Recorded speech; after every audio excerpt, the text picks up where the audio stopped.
continuing production of The Open Mind has been made possible by grants from Ann Olnick, Joan Gans Cooney, the Engelson Family Foundation, Alfred P. Sloan Foundation, the John S. and James L. Knight Foundation, Joanne and Kenneth Wellner Foundation, and from the corporate community, Mutual of America.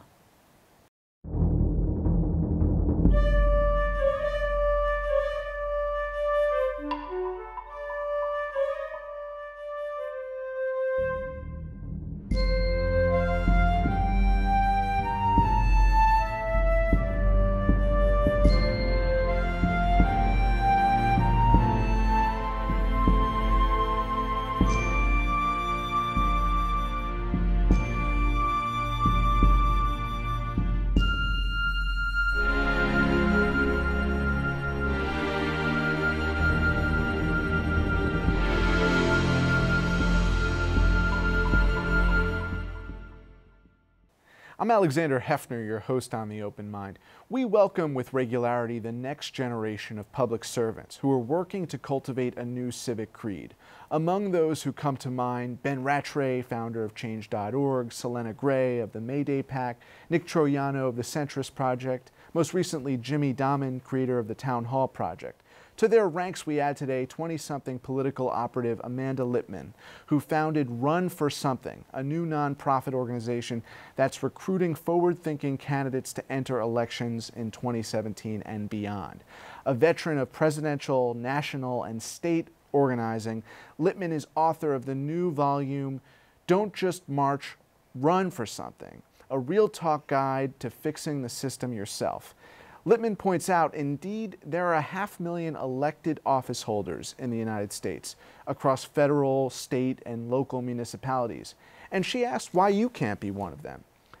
Litman is a proud Democrat whose progressive group believes millennials and newcomer candidates in particular are the key to rescuing the party from its historic weakness, despite, of course, having won more votes in both the presidential contest and combined House and Senate elections. Amanda, it's a pleasure to meet you today. Pleasure to meet you. Congratulations on this book. Thank you. You are encouraging your fellow countryman and woman to run for something. I am. That's the entire point. It's this idea that it is not enough just to march, it's not enough just to tweet, it's not enough to just post on Facebook. If you really care about solving a problem, running for office is the best way to do it. And how is the message being received? Amazing. So we launched on Inauguration Day, and we thought that this would be small. We would struggle to get 100 people in the first year who want to run. In the first 6 months, we've had more than 10,000 people sign up to say they're interested in running for office. We have hundreds of people already on the ballot, and we're already endorsing 65 young millennials who are first or second time candidates. You were noticing in the air an organic energy around progressive candidates that might remind people of the Tea Party. You were concerned in the same breath that the DNC is already exerting too much control over the 2018 midterm elections. Is that still the case, or do you think that these smaller groups that have come, yours in particular that's focused on candidate recruitment, are going to be given the chance they deserve, and their candidates are going to be given the chance they deserve? Yeah, I mean, I think it's important to keep in mind the role of the DNC in particular, since that's the committee you mentioned, and that their responsibility is to help presidential elections and the national party infrastructure and support state parties. The state parties are the ones that are actively engaged in local politics, and they are unfortunately drastically underfunded and under-resourced. I don't think their lack of attention to local politics is malevolent. I don't think it's bad intentions. I don't think it's spiteful. I think they don't have the capacity and the resources to do the work. And that has left us in a point where Democrats don't have control of nearly half the country, or more than half the country, in terms of state legislatures and governor's offices. And there aren't resources available for you if you want to run for local office. There isn't a committee there that exists for potential school board members or potential city council members. And that felt like a hole in the progressive infrastructure that we were able to fill. And as you seek to fill that hole and literally elect candidates are the majority of the folks with whom you're working at the local level? And what does that mean for people who are watching and say, well, maybe I'll run for office? What are the possibilities? So we exclusively work with candidates who are running for local and state legislature offices. If you're running for governor, if you're running for Congress, that's great. There are other people that can help you. We exclusively focus on first and second time candidates who are thinking about positions like school board, city council, state ledge, county commissioner, town supervisor, the places where if you've never been an elected official before, your point of entry is accessible. And it really matters to have progressives in these positions. You know, we've seen this with city councils and school boards that have been overrun by conservatives making decisions that are detrimental to our communities. What have the results been thus far? Of our organization, I think more than we could have hoped for. That we've gotten 10,000 people saying they care about local elections and they want to run is unforeseen and unprecedented. Our candidates that are running now that we've been endorsing are amazing. There are nearly half women, nearly half people of color, running for offices in, I believe we have 18 states currently represented, places where there are blue communities and places where there are red communities. And these folks aren't shying away from the fight. They're saying, I care enough to put my life out into the public sphere, to change my life's direction and do something. I think that's a challenge for millennials, speaking broadly. They feel as though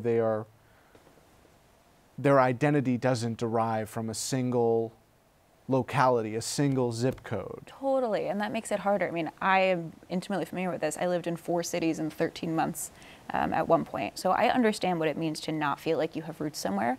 But the folks that we're working with, we ask them to either be authentically rooted in their community, whatever that means for where you are, or to have a network. Thinking about if you were going to launch your campaign in a week, do you know where you'd hold it? Would you be able to fill the room? Have you been invested in what the community is doing in terms of getting to know the activists, the members, the leaders? Have you done your due diligence to make sure that when you say you represent a place, you understand what that means? How many of them might be accused of being carpetbaggers? Not as many as you'd think, in part because it's so common these days to have jumped around a bit, which I find to be really... Expound on that. You have the opportunity to. The challenge is a residency requirement. Totally. The challenge is, even if you might have been born somewhere, retaining that historical connection. And I think that, you know, a reason that at the federal level, you identify older, typically men, keep getting elected and reelected, is they're working within this paradigm of having lived in that state or that county for so many years. It must be very challenging for someone to run when they don't have a story to tell anchored in that community. But can they still do it? They absolutely can. And I think we have seen candidates who said, I moved somewhere 3 years ago. I've spent those 3 years listening, learning, and participating. And if that's what you've done, then you understand what it means to be of a place. I think some of our candidates say, you know, the bigger thing that knocks against them is not their lack of necessarily roots somewhere, but it's their age and their inexperience. And they hear from voters when they go to the door, you know, you don't have a long resume, what have you actually done? The reality is that they are representative of a voice in government that isn't there and that needs to be heard. They also tend to come from a place of running for the right reason, running to do something and not be something. Every person who comes through our doors, we ask, why are you running for office? What is the problem you want to solve, and how does the office you're running for let you solve it? If you can answer that question clearly and eloquently and articulately, your campaign is better off. And if the answer is yes, and you, in effect, want to sanction, approve, or help fund or connect this candidate with a constituency and a network, what's the next step for that person who's working with you? So anyone who comes through our doors has a one-on-one with one of our volunteers in which they're looking for 4 key things. Is this person progressive, whatever it means for wherever they are? Are they authentically rooted in their community? Is this person willing to work hard and knock doors because local races are won and lost by the candidate themselves getting out there? And is this person interesting and compelling to talk to? Do they have a good story? Are they fun? Are they engaging? If the candidate meets those 4 criteria, they enter our community. From there, we have access to a network of mentors. We have state leads in nearly 2/3 of the country, which are experts in local politics that we connect them to. We also connect them to groups that do training and provide other funding. We have partnerships with nearly every major candidate support group across the country, and our candidates are getting special access to some of their resources. As of our recording, have there been any elections or any victories in which from your candidates? A few. You know, local elections tend to happen every week, it seems like. One of my favorite anecdotes is a young woman named Heather Ward who's running for school board outside Philadelphia. She decided to run after Trump's election. Betsy DeVos made her realize, I'm smarter than this woman, why shouldn't I run for school board? So while being a senior in college, she spent January through May knocking doors, making calls, and talking to voters. We helped her with some mentorship, we gave her some support, we talked her through her campaign plan, and in May she had a primary and she won. And she told us explicitly that she heard from voters at the polls, and poll workers heard the same, that they voted for her because they met her, because they got to know her, because she put in the work. So she's currently running for November's election, and I am sure that win or lose, this is not the end of her work, because she's committed to do it for the right reasons. But your big game, Amanda, is retail politics. Yeah, which it feels very far from, you know, my past as a digital professional, it feels very far from that, but when it comes to local politics, what matters more than anything else is a person-to-person connection. Do these candidates employ digital technology to their benefit? Absolutely, and I think it's one of the great things about millennials running is that most of us have grown up on the internet.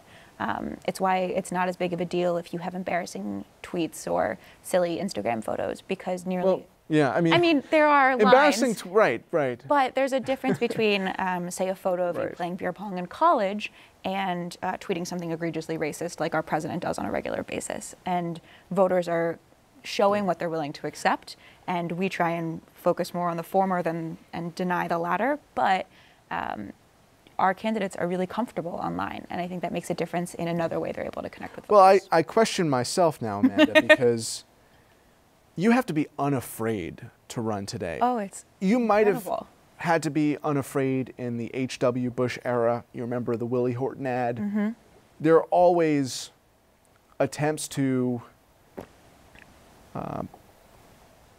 undermine your campaign or candidacy through attack ads.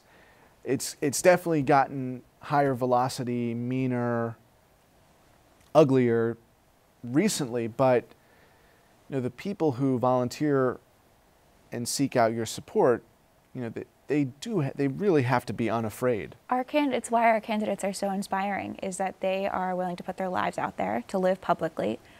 It's also worth noting that most city council, school board, town supervisor elections don't get that nasty, in part because it's personal.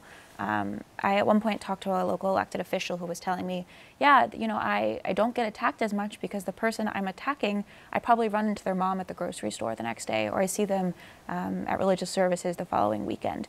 Because it's so local and so small, you don't get as nasty in that kind of way. You cite the diversity of the party.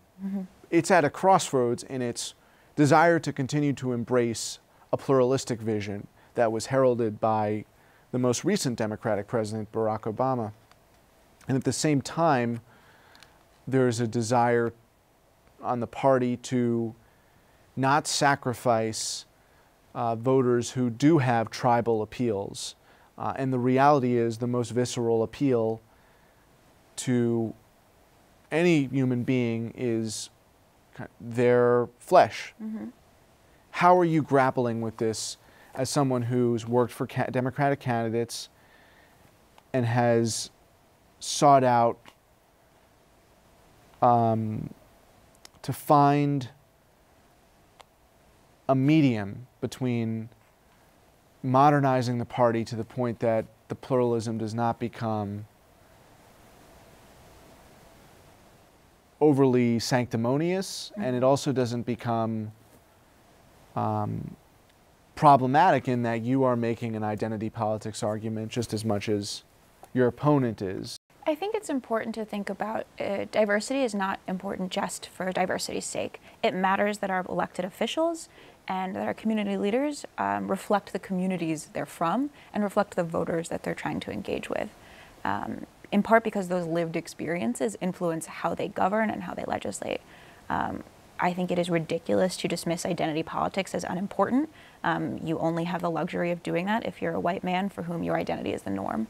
As a young woman or a young person of color, it matters to see people like you leading and governing, in part because you know that they're keeping in mind the problems that you face as a particular part of a community. That's something that we as Democrats can't dismiss out hand because the other side isn't going to. Right. How do you best respond to a backlash against the election of people who are different from you? I mean, this is the story of the Obama and Trump legacy now, in part that it was a rebuke of or a kind of disownership of that more diverse story of America. I think part of it is just keep getting people running who fight back against it and who are willing to argue loudly and vigorously that it matters that their voices are heard.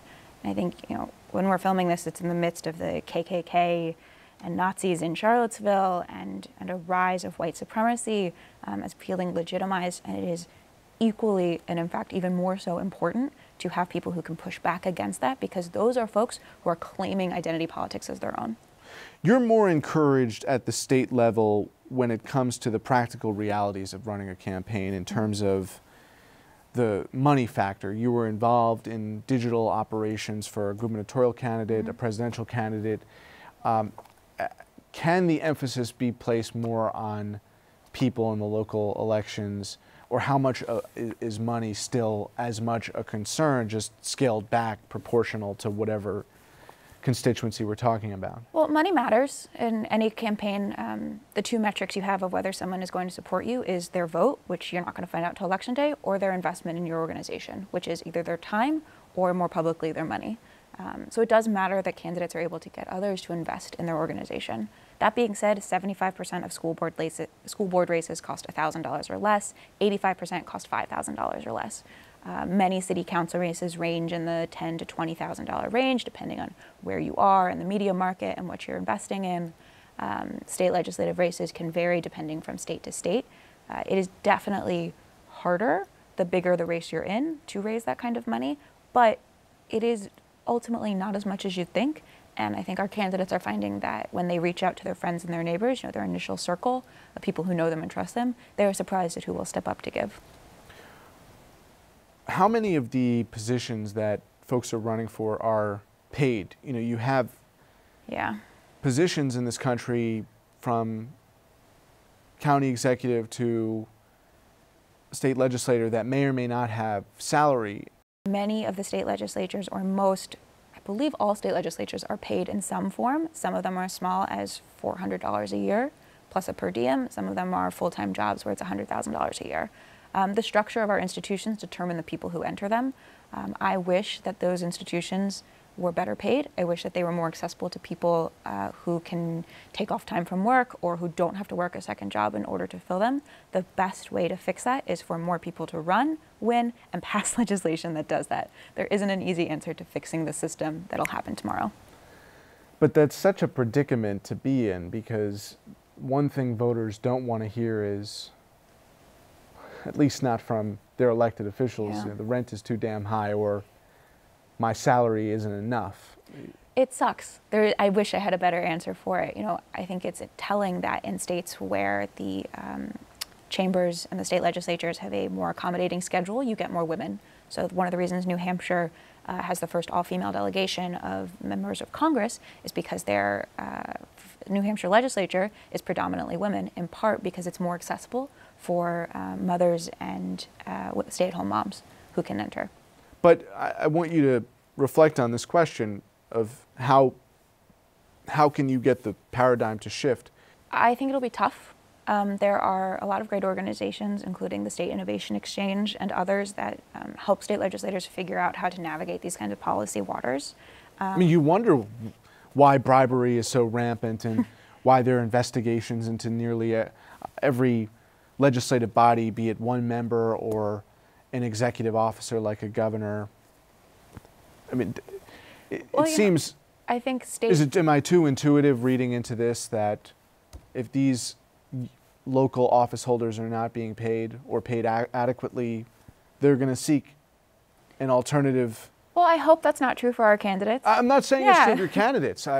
You're describing the candidates who might revise this cycle. Yeah.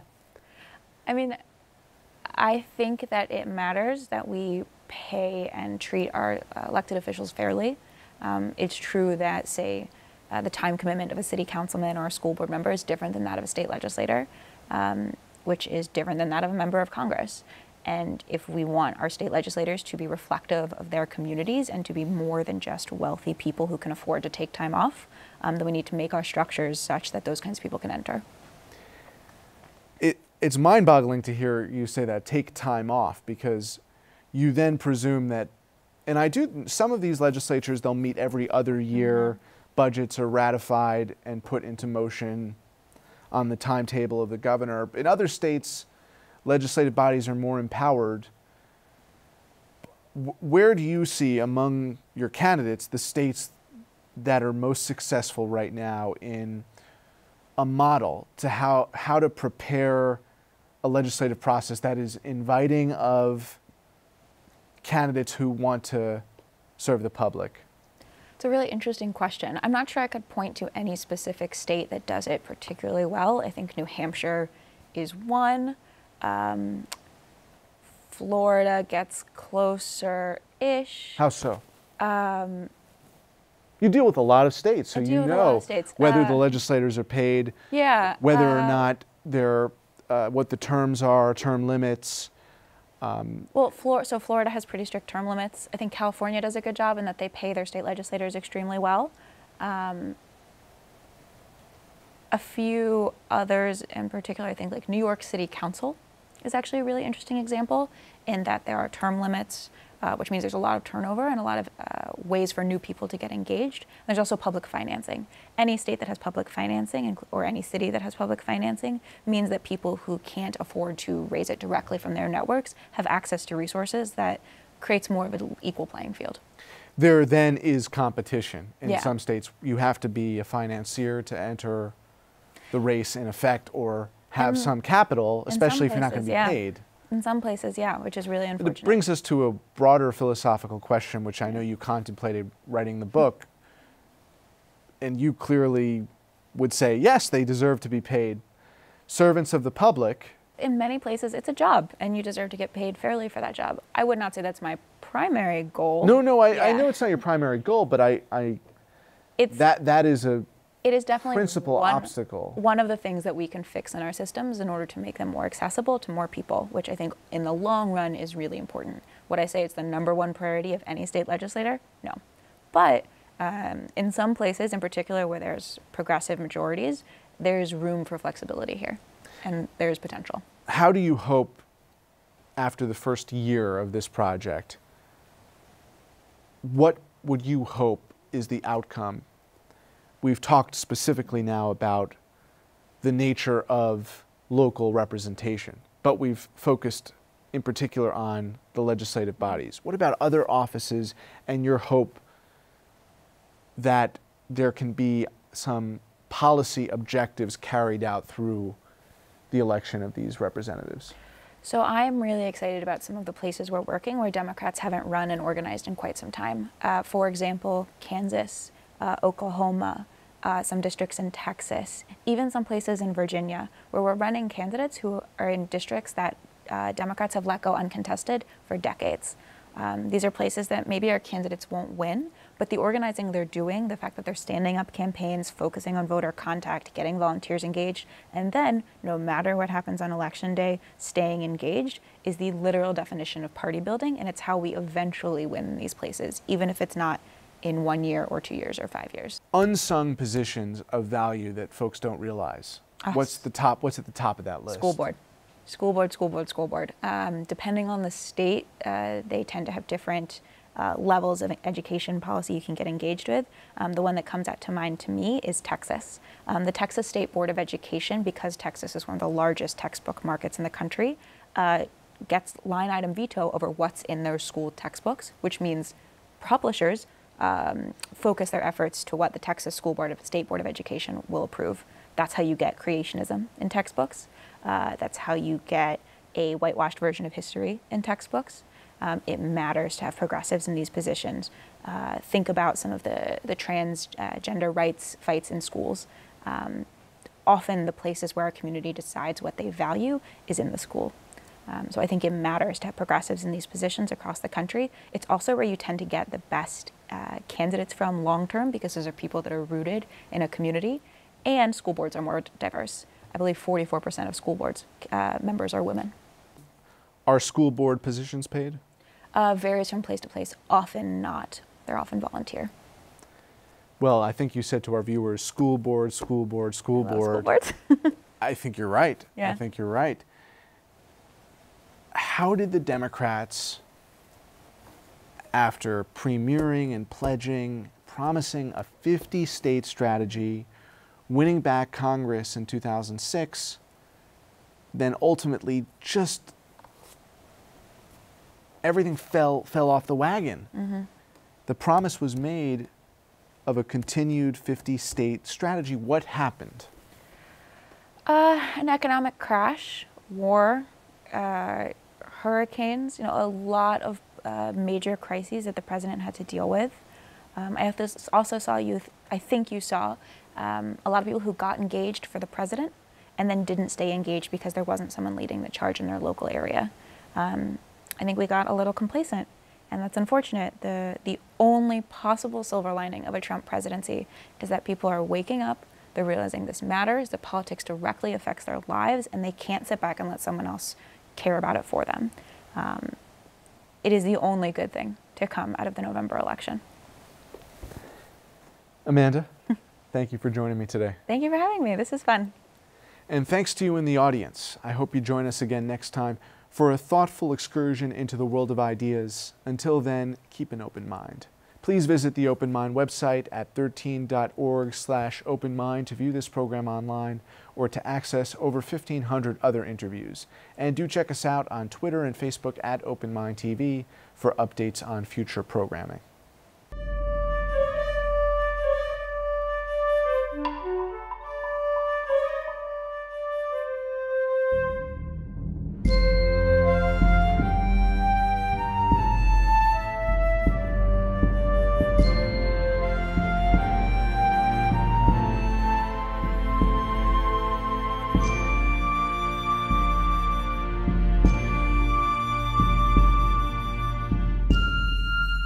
Continuing production of The Open Mind has been made possible by grants from Ann Olnick, Joan Gans Cooney, the Engelson Family Foundation, Alfred P. Sloan Foundation, the John S. and James L. Knight Foundation, Joanne and Kenneth Wellner Foundation, and to the corporate community Mutual of America.